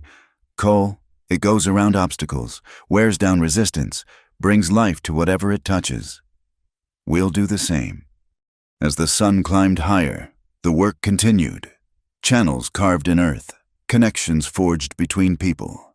And through it all, the steady flow of water from the Whitfield well no longer just one family's treasure, but a community's lifeblood. The fire had been meant to destroy them. Instead, like the storm that followed, it had cleared the ground for new growth. And in the high desert of New Mexico territory, where water meant life and cooperation meant survival, that growth would be strong indeed. Part 7, Court Session under the Water Station Porch. The circuit judge who arrived 3 weeks after the fire was not what anyone expected. Judge Catherine Blackwood was the first female judge appointed in the territory, a stern woman in her 50s who'd made her reputation in Denver prosecuting land fraud cases. She took one look at the burned courthouse and declared she'd hold session on the Whitfield Water Station porch. "Fitting," she said, surveying the irrigation channels that now spread like veins from the central well. Since water rights are at the heart of this matter, the whole town gathered in the yard. Some sitting on hastily arranged benches, others standing in whatever shade they could find. Clara had spent the morning with Cole and Marshall Tanner, organizing evidence from the captured attacker's confessions. "This is highly irregular," complained Maxwell Sterling, the new lawyer sent by the Railroad Consortium to replace the jailed Pemberton. "Holding court in the open air, at the property of an interested party." "Aye, Mr. Sterling," Judge Blackwood cut him off. "I've held court in saloons, barns, and once on a riverboat. Justice adapts to circumstances. Now, Marshall Tanner, present your evidence." The marshal stood, his weathered face serious. "Your Honor, we've uncovered a conspiracy that goes beyond simple land grabbing. The Rainbow Canyon Railroad Corporation, through its agent Ephraim Locke, systematically poisoned water sources, arranged the robbery of federal mail, and attempted mass arson." He presented document after document, signed confessions, financial records seized from Locke's office, correspondence between railroad executives discussing their water acquisition strategy. Furthermore, Tanner continued, "We have evidence that Deputy Reed received over $3,000 in bribes to facilitate these crimes. The former deputy has agreed to testify in exchange for reduced charges." Reed was brought forward in chains, looking smaller somehow without his badge and gun. His testimony was damning, detailing how Locke had orchestrated every poisoning, every intimidation, every legal manipulation. But Sterling was prepared. "Your Honor, my clients acknowledge that Mr. Locke exceeded his authority. However, the Rainbow Canyon Railroad Corporation cannot be held responsible for the actions of a rogue agent. The company's need for water rights remains legitimate, as does their offer to purchase at fair market value." Judge Blackwood interrupted, "Which brings us to the question of what constitutes fair value for water in the desert. Miss Whitfield, please explain your community water trust proposal." Clara stood, nervous but determined. "Your Honor, after the recent attacks, our community came together Anglo, Mexican, Apache to build a water distribution system. We propose formalizing this into a trust. No one person or company would own the water. Instead, it would be managed for the benefit of all." "Socialism," Sterling sputtered. "This is America, not some European commune." "This is the desert," Mary Nietzsche said firmly, rising despite her age. "Water has always been shared here, long before your papers and laws. The underground rivers know no boundaries." Judge Blackwood studied the elderly Apache woman. "You are Mary Nietzsche, keeper of the old knowledge. My people have managed these waters for 20 generations. We never owned them. We were their guardians. Primitive customs have no standing in American law," Sterling protested. "Mr. Sterling." The judge's voice could have frozen the desert sun. "I'll decide what is standing in my court. Continue. Miss Whitfield." Clara spread out the plans Cole had drawn. The trust would be managed by elected representatives, one from the town, one from the ranching community, one from the Apache reservation, one from the Mexican land grant families. Water would be allocated based on need and contribution to maintenance. And the railroad, Sterling demanded. My clients have invested millions in bringing progress to this territory. They need guaranteed water for their operations. They can purchase water from the trust like any other user. Thomas Whitfield said, at rates set by the community, not by distant boardrooms. The argument went back and forth for hours. Sterling produced experts who testified about the economic necessity of railroad control. Clara's side countered with testimony about sustainable water use and community development. As the sun reached its zenith, Judge Blackwood called a recess. Clara found herself standing with Cole by the well, drawing up cool water for the crowd. She's hard to read, Cole observed, watching the judge review documents in the shade. We're asking her to set a precedent. Clara replied, to choose community ownership over corporate control. It goes against everything the railroad barons stand for. Sometimes one person's courage changes everything. Cole said quietly, you taught me that. When court reconvened, Judge Blackwood's expression was resolved. I've heard extensive testimony about events in Silver Mesa. Before I rule, I want to address something Mr. Sterling said about primitive customs having no legal standing. She held up a document. This is the Treaty of Guadalupe Hidalgo, which ended the Mexican-American War. Article 8 specifically protects the property rights of Mexican citizens in ceded territories. Article 9 extends protection to all inhabitants, explicitly including indigenous peoples. Sterling shifted uncomfortably. Furthermore, the judge continued, the Gadsden Purchase of 1853 reaffirmed these protections. The Spanish and Mexican grants that allocated water rights, the Apache treaties that recognized shared use, all of these have legal standing under American law. But, Your Honor, I'm not finished. Mr. Sterling, the Rainbow Canyon Railroad Corporation, through its agents, committed numerous federal crimes in attempting to circumvent these legal protections. While the corporation may claim ignorance of Locke's methods, they cannot escape responsibility for the results. She stood, commanding the attention of everyone present. Therefore, I rule as follows. First, all water rights obtained through fraudulent means are null and void. Properties are restored to their original owners. A cheer went up from the crowd. Second, the Community Water Trust proposed by Miss Whitfield is approved and recognized under territorial law. The trust will be established with a board as outlined, with statutory authority to manage water resources for the common good. Sterling jumped to his feet. Your Honor, this is unprecedented. The Railroad Consortium will appeal. They certainly may, Judge Blackwood said calmly. However, given the criminal investigation, I suspect they'll find it more profitable to work with the community rather than against it. She turned to address the crowd. Water is life in the desert. For too long, powerful interests have tried to monopolize that life for profit. Today, Silver Mesa shows another way: cooperation over competition, community over corporate greed. Third, she continued, returning to official tones, the Rainbow Canyon Railroad Corporation is fined $50,000 for their role in the conspiracy. These funds will be used to complete the irrigation system and establish a permanent water management office. Sterling looked like he'd swallowed alkali water. $50,000, Your Honor. That's excessive. That's 1/10 of what your client spent trying to steal these water rights, the judge replied. Consider it a lesson in economics. Marshal Tanner, do you have anything to add?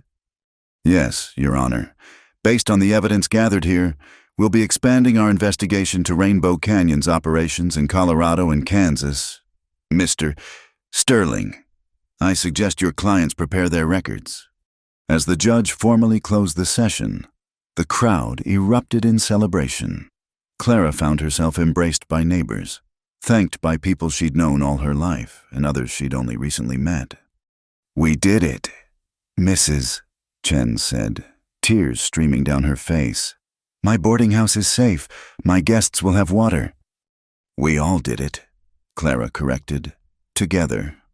As the crowd began to disperse, many heading to the saloon to celebrate properly. Judge Blackwood approached Clara and Cole. "That was a brave thing you proposed," she said quietly. "You could have enriched yourself, sold to the highest bidder. Instead, you chose community." "It wasn't really a choice," Clara replied. "This land, these people were all connected by water. You can't sell that connection." The judge smiled, the first warmth she'd shown all day. "I wish more people understood that, Mr. Hart. I understand you're somewhat of a water expert." "I've studied it some," Cole admitted. "The territorial government is establishing a water resources commission. We could use someone with your experience. The position comes with a good salary and the authority to prevent future locks from destroying communities." Cole glanced at Clara, who nodded encouragingly. "I'm honored, Your Honor, but my place is here now, though I'd be happy to consult as needed." "I thought you might say that." The judge turned to go, then paused. "Miss Whitfield, have you considered studying law? The territory needs more advocates who understand justice as well as legal precedent." After she left, Clara stood stunned. "Did she just suggest—" "That you'd make a fine lawyer," Cole grinned. "She's right, though I'm not sure Silver Mesa is ready for attorney Clara Whitfield." "One revolution at a time," Clara laughed. As sunset approached, the water station yard slowly emptied. The irrigation channels caught the golden light, carrying water to fields and homes throughout the valley. What had begun as one family's well had become a community's lifeline, protected now by law and collective will. Thomas Whitfield joined them on the porch, his good arm around his daughter's shoulders.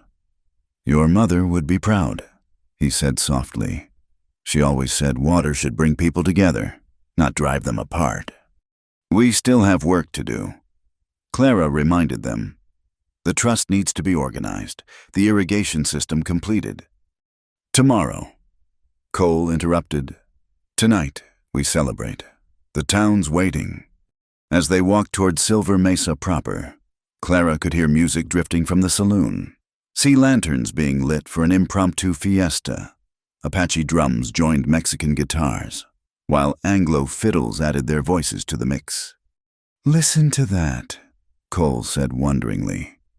"When have you ever heard all those sounds together in harmony?" "When people share water, they share life," Mary Nietzsche said, appearing beside them with her grandson. "This is how it should be, how it will be." The old woman pressed something into Clara's hand, a small ceramic disc marked with water symbols. "For the trust office," she explained. "To remember that water is sacred, not commodity." As they entered town, Clara felt the weight of the day lifting.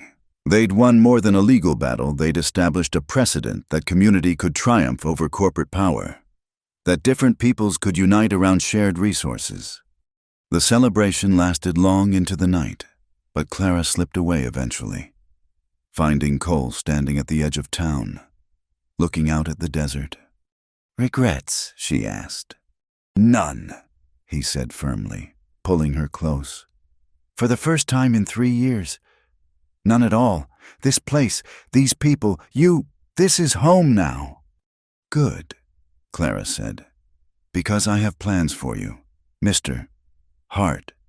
The trust will need surveys, water table studies, expansion planning." He silenced her with a kiss, long and sweet under the star-filled sky. When they finally parted, both were breathless. "Marry me," he said suddenly. "I know we've only known each other weeks, but Clara, I can't imagine facing another challenge without you beside me." "Yes," she said simply. "Though you should know I come with obligations, the Water Trust, possibly law school if the judge was serious, and a whole community that will have opinions about our business." "I wouldn't have it any other way," Cole laughed. "We'll face it all together." As they walked back to join the celebration, hand in hand, Clara reflected on how much had changed. A month ago, she'd been alone, fighting to save her family's water rights. Now she was part of something larger, a community, united by water and mutual respect, with a future bounded only by their shared imagination. Justice had flowed like water, finding its level at last. Part 8. Underground streams flow through hearts. 5 years had passed since Judge Blackwood's historic ruling. The morning sun cast long shadows across Silver Mesa as Clara Hart, she'd kept her maiden name for legal practice, stood before the new courthouse, briefcase in hand. The building was modest but solid, built with community funds and railroad reparations. Counselor Hart. Judge Blackwood greeted her warmly, though officially retired. The older woman often returned to observe important cases. "Ready for your argument?" "As ready as one can be," Clara replied, smoothing her dark legal attire. "The Prescott Mining Company won't give up easily." "No," the judge agreed. "But then, neither do you." Inside, the courtroom was packed. The case protecting downstream water rights from upstream mining contamination would affect communities throughout the territory. Cole sat in the front row. Their 3-year-old daughter Sarah balanced on his knee, while 2-year-old Thomas Jr. squirmed beside them. "All rise," the bailiff called, as Clara presented her case, citing precedents from the Silver Mesa decision. She felt the weight of progress made. The Community Water Trust had become a model copied across the Southwest. The irrigation system, expanded each year, had transformed the valley into an oasis of small farms and thriving businesses. But challenges remained. Mining interests, cattle barons, and yes, still the railroads, constantly tested the boundaries of water law. Each victory in court strengthened the precedent that water belonged to communities, not corporations. "Your Honor," Clara concluded, "the principle established in Silver Mesa is clear: water is a public trust, not private property. Poisoning upstream sources for profit violates both law and basic human dignity." The opposing lawyer, ironically, Maxwell Sterling, who'd switched sides after the Rainbow Canyon debacle, rose to counter. "Miss Hart speaks eloquently of principles, but mining drives this territory's economy. Without clean water, there is no economy," Clara interrupted, as Silver Mesa proved. Hours later, victorious but exhausted, Clara emerged to find her family waiting. Cole swept her into an embrace while the children clamored for attention. "Mama won," little Sarah announced to anyone listening. "Mama always wins," Cole said proudly. "Come on, there's someone at the station who wants to see you." The ride home showed how much had changed. Where once was empty desert, now green fields stretched along the irrigation channels. The Apache had established a successful trading post at the confluence. Mexican farmers grew chilies and corn. Anglo ranchers raised smaller, sustainable herds, all united by the flowing water from the ancient underground rivers. At the water station, now expanded with offices for the trust administration, Clara found Mary Nietzsche sitting in the shade of the new Ramada. The elderly woman, though frail, still served as an advisory elder to the Water Trust. "I heard your victory," Mary said, accepting Clara's kiss on her weathered cheek. "The mining company will appeal." "Probably, but the precedent is strong now. 5 years of successful community management is hard to argue against." 5 years, Mary mused. "In the old stories, it takes 7 years to know if a change will last. We're close." Thomas Whitfield emerged from the workshop he'd built adjacent to the station. Despite his disability, he'd become renowned for his specialized water gates and irrigation hardware. Orders came from as far as California. "Clara, perfect timing. The railroad delegation is here." Clara sighed. Already they weren't supposed to arrive until tomorrow. "Progress waits for no one." Cole said wryly, "Want me to handle it?" "We'll do it together, as always." The delegation was led by a woman Clara didn't recognize. Elegant, Eastern, with sharp intelligence in her eyes. "Mrs. Hart, I'm Victoria Ashford. new president of Rainbow Canyon Railroad. I believe it's time we discussed the future. They gathered around the large table Thomas had built, maps spread between them. The railroad wanted to expand, needed guaranteed water for a new line. But this time, they came asking, not taking. We're prepared to pay premium rates to the trust, Miss Ashford explained, and to fund expansion of the irrigation system to communities along our route. We've learned from past mistakes. Have you? Clara studied the woman. Forgive my skepticism, but Ephraim Locke died in federal prison last year, Miss Ashford said quietly. I'm his daughter. I've spent 5 years trying to undo the damage he caused. The room fell silent. Cole's hand found Clara's under the table, a wordless support. I won't pretend he was a good man, Victoria continued, but perhaps some good can come from his greed. The railroad needs communities to thrive, not just survive. We propose a partnership water for development, but controlled by local trusts modeled on yours. It took 3 days of negotiation, but eventually, an agreement was reached. The railroad would help fund water infrastructure in exchange for guaranteed allocations, but always under community control. Victoria Ashford proved tough but fair, bearing her father's burden with grace. You could have hidden your identity, Clara told her as they signed the final documents. Truth has a way of surfacing, Victoria replied.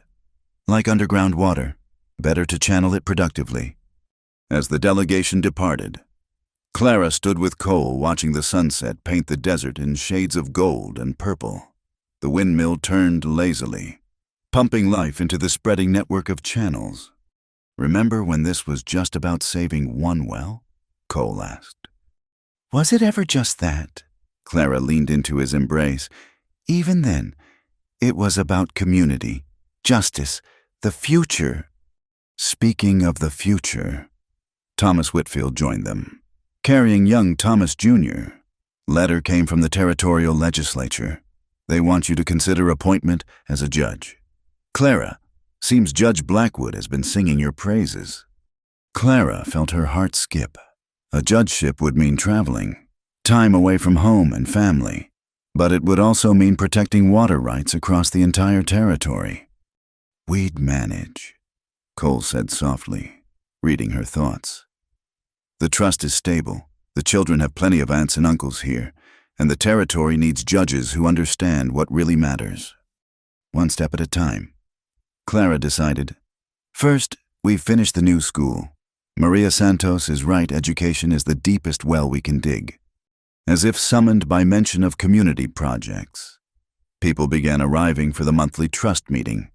Apache, Mexican, Anglo all gathering as equals to discuss water allocation, maintenance needs, future plans. Pete Morrison, now trust chairman, called the meeting to order with his usual humor. Before we start arguing about who gets what, Pete announced, let's remember we're all drinking from the same well, literally. The meeting proceeded with the usual mix of debate and cooperation. New families had moved to Silver Mesa, drawn by the promise of fair water access. The community had grown, but retained its character diverse, sometimes fractious, but ultimately united by the flowing water. Late that night, after the children were asleep and the house was quiet, Clara and Cole sat on the porch where so much had happened. The stars blazed overhead, unmarred by city lights that would not reach this far for decades yet. Do you ever miss it? Clara asked. The wandering life, the freedom of no responsibilities. Cole pulled her close. Never. That wasn't freedom, it was running. This, here with you, building something that lasts, this is freedom. A coyote called in the distance, answered by another. The desert lived and breathed around them, no longer threatening but part of home. Judge Clara Hart. Cole tried out the title. Has a nice sound. Maybe, but tonight, I'm just Clara, sitting with my husband, listening to water flow through channels we helped dig. She smiled in the darkness. Tomorrow can bring its challenges. Tonight is perfect. The windmill creaked gently, a lullaby of wood and metal and moving water. Somewhere in the darkness, the irrigation channels carried life to sleeping fields. The underground rivers flowed on, ancient and eternal, indifferent to human struggles but generous to those who learned to share their gifts. In the house, children slept peacefully. In the town, neighbors rested secure in the knowledge that water would flow tomorrow as it had today. And on the porch of the water station that had started it all, two people who'd found each other in crisis sat together and earned peace. "You know what I realized?" Clara said suddenly. "We won because we didn't just fight against something. We built something better to replace it." "Water finds a way," Cole agreed. "It doesn't fight rocks, it flows around them, wears them down, makes new channels. We learned from the water." As they finally headed inside, Clara paused at the door, looking back at the star-filled sky. 5 years ago, she'd been alone, fighting to save her family's legacy. Now she was part of something so much larger, a community that had faced fire and storm and greed and emerged stronger. The water flowed on, connecting all things past to future, person to person, earth to sky. In the high desert of New Mexico territory, where life depended on sharing the most precious resource, a new way of living had taken root. And like the underground rivers that fed it, this new way ran deep and true, promising life to all who came to drink with open hands and grateful hearts.